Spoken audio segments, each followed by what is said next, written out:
점수가 있어야 지원이 가능한 회사들도 있어가지고 서류에 내본 것들은 수십 개 정도 되는 것 같습니다. 안녕하세요. 저는 9월에 SK CNC에 입사한 따끈따끈한 신입사원입니다.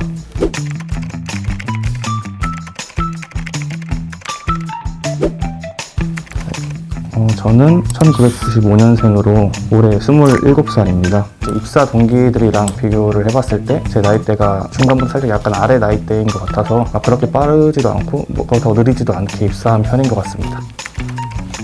지원 분야는 전기차 배터리 분야 소프트 엔지니어링 직무로 지원을 해서 글로벌 배터리 시스템 구축 및 운영 업무를 담당하고 있습니다.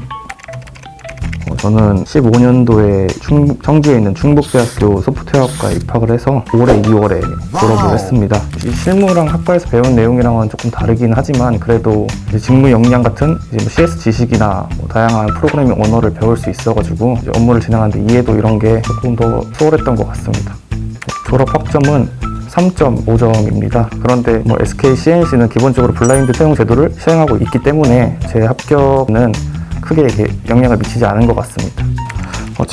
제가 딱히 이런 직무와 관련된 자격증이 하나도 없어가지고 제가 가지고 있는 자격증이라고는 그냥 한국사 1급 자격증 하나 있습니다. 혹시 한국사 1급은 왜 따시는지요? 이제 군대에서 휴가 준다길래 그냥 땄습니다. 제가 많이 알지는 못하지만 그래도 정보 처리 기사, 컴퓨터 활용 능력 1급 그런 자격증 가지고 계시는 분들도 있는 것 같습니다. 제가 어학 성적도 있긴 한데 높은 편은 아니고 그냥 졸업 기준 조금 넘은 토익이 815점이고 오픽은 이제 IM1입니다. 그렇게 엄청 높은 점수를 요구하는 것 같지는 않지만 최근에는 이제 오픽 같은 스피킹 관련된 점수가 있어야 지원이 가능한 회사들도 있어가지고 스피킹 관련된 토스나 오픽 같은 어학 성적은 있으면은 좋을 것 같습니다. 정말 가고 싶었는데 제가 학과 특성도 있고 그러다 보니까 가지 못했습니다. 대외 활동 같은 경우에는 졸업 후에 사키라는 교육 프로그램을 이수를 했었고 1학기 이수하고 2학기 도중에 지금 취업을 해서 그만두게 되었고 공모전 같은 경우에는 기상청에서 주관한 청년 창업 경연대회를 한번 나갔었습니다. 거기서 이제 팀장으로 팀원들과 함께 창업 아이템인 스마트 창문 키트를 개발을 해서 공동 2등을 해서 수상을 한 경험이 있습니다. 서류 이제 1차가 대부분 서류일 텐데 서류를 통과한 거는 이제 이거 하는 게 뿐이고 서류에 내본 것들은 수십 개 정도 되는 것 같습니다. 제가 수상 경험은 아까 말씀드린 그 공모전에서 수상한 게 있고 그 다음에 이제 교내에서 이제 졸업작품 전시회가 있었었는데 팀장으로 팀원들과 함께 졸업작품을 개발해서 대상을 탔고 그 다음에 또 교내에서 하이테크 공학 콘서트라는 게 있었습니다. 팀을 이뤄서 원하는 프로젝트 하나를 진행해서 개발을 완료하는 것인데 공학 콘서트에서 제가 개발한 거는 스마트 미러인데 거기서 특수한 기능으로 사용자가 앞에 서서 특정 단어를 말하면은 부착되어 있는 카메라로 사용자의 옷을 촬영한 다음에 지금 현재 사용자가 입고 있는 옷이 오늘 날씨나 기온 이런 거에 적합한지를 판단해서 조금 춥게 입었다거나 아니면은 조금 덥게 입었다든지 이렇게 좀 제한을 해주는 기능이 있는 스마트 미러를 만들었습니다. 이거는 팀원으로 참가를 해서 최우수상을 수상한 경험이 있습니다. 동아리 같은 경우에는 학과 내에 있는 학술 동아리를 하나 했었고 그 다음에 제가 농구나 축구 이런 걸 좋아해서 농구 동아리 하나 했었습니다. 그리고 학과 학생회도 한 번 한 경험이 있습니다.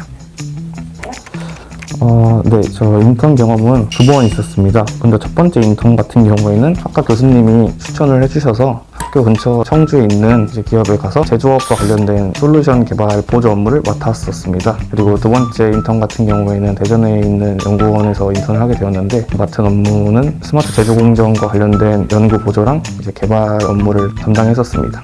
SK CNC는 단순 스펙보다 관련 경험을 더 중시하기 때문에 인턴 경험이 합격에 많은 도움이 되었던 것 같습니다. 두 인턴 모두 제조업과 관련된 업무를 진행을 했었고 지금 제가 진행하고 있는 부문도 배터리 산업이랑 관련된 제조업 부문에서 업무를 진행하고 있다 보니까 인턴 경험이 지금 제가 담당하고 있는 직무와 밀접하게 관련된 부분이어가지고 가장 합격에 큰 영향을 미친 것 같습니다. 제가 지원한 연구원 같은 경우에는 자소서에 지원해본 것도 지원했다라는 식으로 거의 꽉꽉 채워가지고 쓴 게 합격했던 것 같습니다. 제가 올해 졸업을 했고 졸업을 하자마자 그 사피라는 교육 프로그램에 합격을 해서 교육을 받고 있어가지고 취업 기간이 그렇게 길지 않았습니다. 서류를 많이 내지 않았는데 한두 개 정도 떨어졌던 것 같습니다.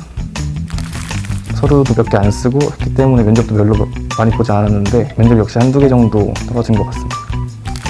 자소서 1번 항목 같은 경우에는 제가 아까 말씀드린 두 번째 인턴 경험을 적었는데 거기서 이제 진행한 프로젝트랑 이제 그 프로젝트로 제가 논문 작성까지 하게 되었는데 그 경험을 작성했습니다.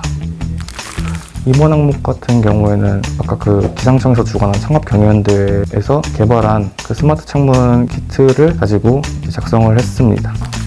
자소서 3번 같은 경우에는 세 가지 활동을 간략하게 적는 항목이었는데 인턴 활동 중에 위에서 적지 않은 첫 번째 인턴 활동을 이제 세 가지 중에 첫 번째로 적었고 두 번째로는 이제 2번 항목이 적었던 공모전을 조금 더 자세하게 적었고 세 번째 같은 경우에는 학과 교내 사업으로 공공기관과 함께한 프로젝트가 있었습니다. 그래서 그 프로젝트에 대해서 작성을 했습니다. 인턴 경험, 프로젝트 경험 이렇게 뽑을 수 있을 것 같습니다.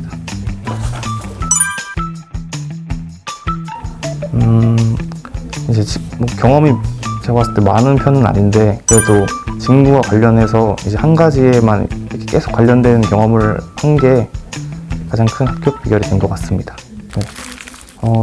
이제 저는 취업 준비를 할 때 경험이 조금 중요하다고 생각을 해서 많은 활동들을 막 지원도 해보고 했는데 사실 그렇게 많이 하다 보면은 되게 그 당시에는 뭐 많은 것들이 겹쳐 있어가지고 되게 힘들고 그랬던 것 같습니다. 근데 이제 나중에 돌이켜보면은 그때 열심히 했던 게 큰 발판이 된 것 같아서 이제 노력은 배신하지 않는다고 하잖아요.